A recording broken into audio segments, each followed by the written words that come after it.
to Beyond the Business with Janet from 550 Pizzeria. Thank you so much for joining us.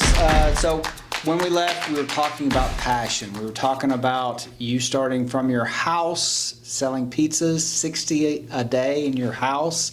So what was the process getting from that point to actually having the actual location in the business? In Laredo, business real estate is a tough one to, I guess, get into. So what was that for you, not being a business owner before? It was tough. One, because the health department is tough. You have to know people. It's an extra hurdle that you got to get through the health department, but I mean, the starting of the business is in itself is a. And looking at different locations, it all depends on where you. I always say location. No, you know, yes, you're right. And I actually learned that here a long time ago, like 2008. But I looked everywhere and I knew where I wanted it. So, but I was like, okay, I'll go look, and rent's so high, and then you have to think about rent, employees, and everything else, and you kind of get overwhelmed sometimes. But it's like, okay, I really want this, but and actually Omar Minhas from the Kilums came up to me and he was like, I have a location, and I'm just like, and he's like, well, we're gonna start building there. And that's when I was like, oh my God, like, you see? Yeah, that shallow location was not even a part of it was being created at that time, wasn't it? Nothing but grass. Yeah. Yeah. And once they started building, I remember that I wasn't ready money-wise. I didn't have the money to just move in there. And people were already renting the spaces out. And there was just that spot. There was that spot and the one next to me left. And I was like, oh my gosh. And you know what? I was like, let's go for this. Let's do it. I was saving enough money, and saving enough money was hard because I didn't want to owe the bank. I didn't want to owe anybody. You know what I mean? But it also meant a lot of sacrificing during the years, Christmas, birthdays, and everything else. And the hurdles were also like the light company, the gas company, people to come and put the gas for me. These people come from McAllen, it has to be like on a perfect date and everything has to line up for you. Yeah. Sometimes weather is like, if it's raining, like I know it's an inside building, but that still matters a lot, COVID. Yeah. That's when it all happened. Listen, that was the biggest thing that we talked about when you first started was that on one hand, you were starting a brand new business at the worst time to start a brand new business, but at the same time, your business was the perfect business to start at that time because it was something that people could come to you and get it and leave. Yeah. Or if it could be delivered. You didn't do any of the delivery stuff, but at least it was something that was a mobile food. And pizza. I mean, we were stuck at home all day, every day, thinking, what do I eat next? And I think we ate pizza a lot during COVID, especially when you have children. Yeah. It's like pizza. Oh, yeah. Well, listen, and you talk about the startup, I guess, issues you encounter and things like that. I mean, granted, there's always going to be problems, but we talked about your sellout. You were selling out of pizzas and you would have to post online that you were sold out and things like that. I mean, that's a unique situation that a lot of businesses don't encounter. But at the same time, you were learning how much product you needed to have every day. And so that's what you were learning from the process, right? Yes. Was there anything when you first started that you felt like this was a bad decision? Was there a wall at one point in time that? To be honest, no. But I remember that when I remember putting the sticker up to say that like 550 is gonna be here. Everything was kind of going down in the other side of the world because of COVID. But it's never gonna hit Laredo, right? Like never, Nothing happens. Yeah, nothing happens in Laredo. Like I'm so sure, dude. Like we're the United States, like we're in Texas. I'm so sure. And then it was like, whoa, And I remember the first day of opening, Henry Guerra was there, and he tells me, "So how do you feel with a pandemic?" And I stood still because I didn't think about it. Like I was too busy getting everything ready, and I was like, okay, everybody wear the mask, blah blah. Like, trying to get all my employees ready and everything, myself included, because I'm like, dude, this is it. You're becoming an owner of a restaurant for 5 years. The lease is up, you know what I mean? Like, oh my God. And I stood there and I was like, oh my God, what if it doesn't work out?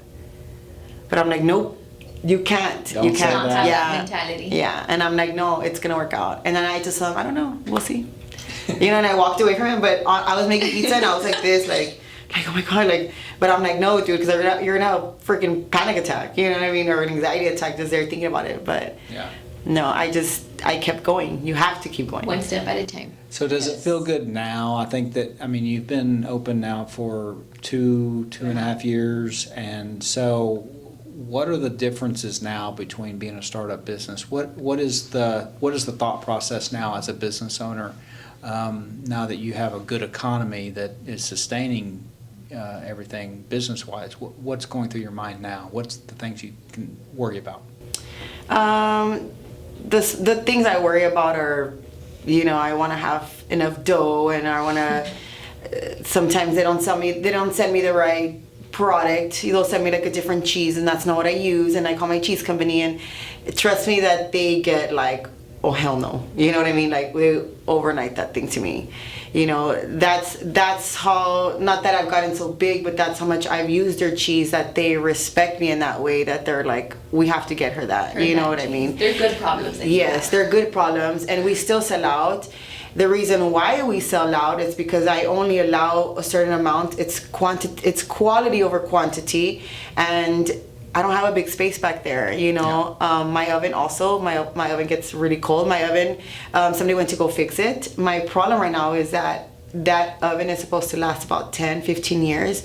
And in the past 2 years, it looks like it's already been used for 15 years. Wow. Yeah. So they have to replace everything inside. Yeah. That's how thin it's gotten, you know.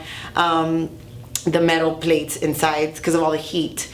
So it's a big problem because that's my moneymaker, my oven. But I'm like, dude, we'll go outside and use the little ovens. I'm sure people will come, you know what I mean? It'll attract people even more. You proved that whenever you started your business in your home. Yeah, They'll come. and I go, they invite me to go sell pizza at little markets and stuff. And people come and visit me there because they want to see me make it. Oh, wow. Yeah, you know what I mean? Like, that's amazing. That we talk about your brand a lot here, and we talk about, I guess, the fun side of that. And I think that's what you have utilized. The Laredo slogan, #Laredo, is unique. What other things do you have on the horizon, do you think, that you need to do marketing-wise? I wish I could do a lot more. It's just... How do you fit that into your schedule? Yeah, it's a schedule that I'm like, okay, and I write everything down. I used to be like, nah, I don't need to write it down. Until I sit there in my car, like, where was I going?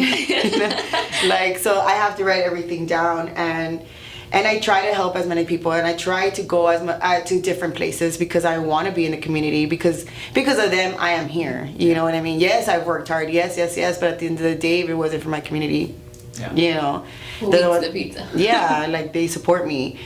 And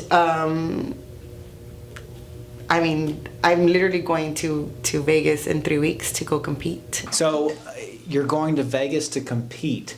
So as a pizza maker, what drives you to get into that side of pizza making? Competitions, I mean, granted, I guess what's unique about that is I know that barbecue people do it all the time. That's been in Texas, definitely. Barbecue competitions or chili competitions are a big thing.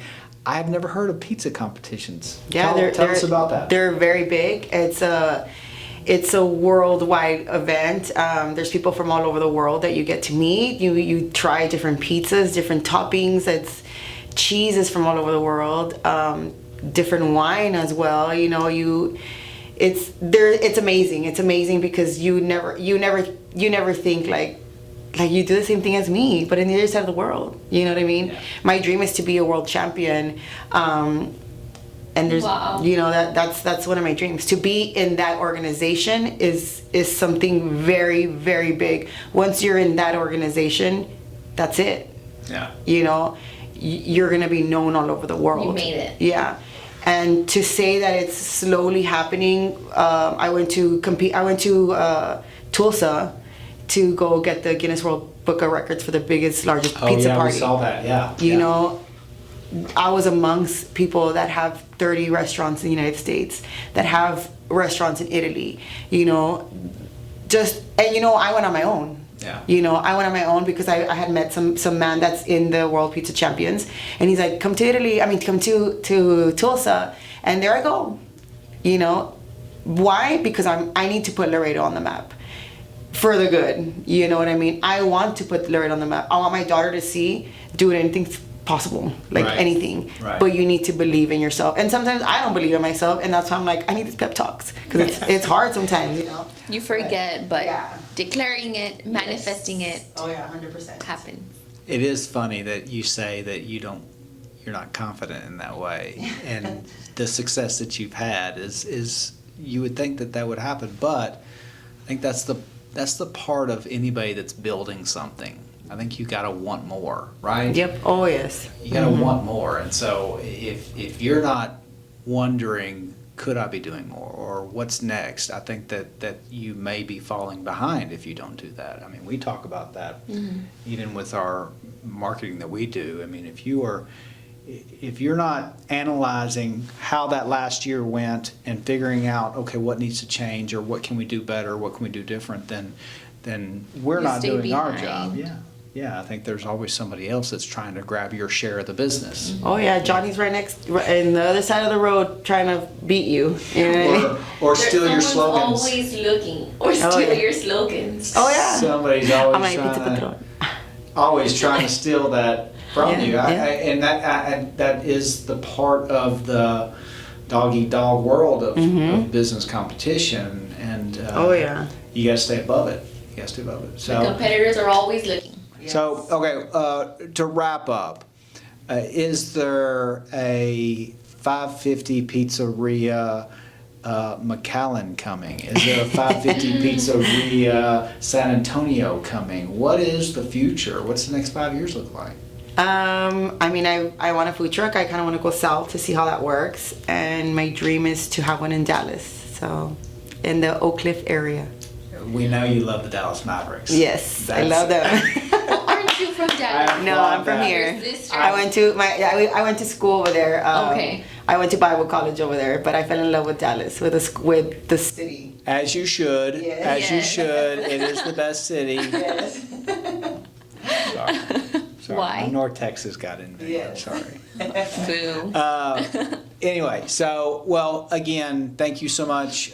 There's your camera there. Is there anything you'd like to say? Or actually, this one right here. Right here. Is there anything you'd like to say to your audience, to your people? Give them what you want. Thank you for supporting me, Laredo. I love you so much, and let's see if I bring home the gold.